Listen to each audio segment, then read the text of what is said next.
இருமொழி கொள்கையில் படித்து டாக்டர் ஆகி 2 மாநிலங்களுக்கு ஆளுநரான டாக்டர் தமிழிசை சவுந்தரராஜன் இந்த இருமொழி கொள்கையை உருவாக்கலையா?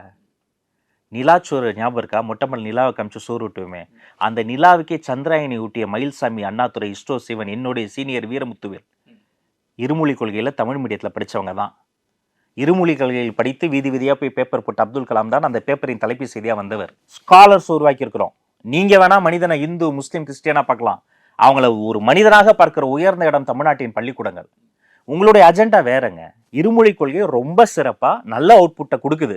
அதுல ஃபால் இருந்துச்சுன்னா நீங்க மும்மொழி கொள்கையை கொண்டு வரலாம். இங்க நல்லா போற ஒரு விஷயத்த தடுத்து மும்மொழி கொள்கையை ஒன்று கொண்டு வருவது, இதுதான் ஆபத்து. நீங்க எந்த மொழியை வேணா கத்துக்கலாம். ஹிந்தி மட்டும் கிடையாது. அந்த ஒரு கிளாஸ்ல 50 மாணவர்கள் இருக்காங்க. 50 மாணவர்களும் ஹிந்தி மொழியை தான் சூஸ் பண்ணுவாங்களா, சமஸ்கிருதம் சூஸ் பண்ணுவாங்களா? அந்த இடத்துக்கு நோக்கி நகர்த்துவாங்க. நான் என்ன கேட்குறேன், இருமொழி கொள்கையில் என்ன ப்ராப்ளம்? ஆல்ரெடி எக்ஸிஸ்டிங் இருமொழி கொள்கையில் என்ன ப்ராப்ளம்?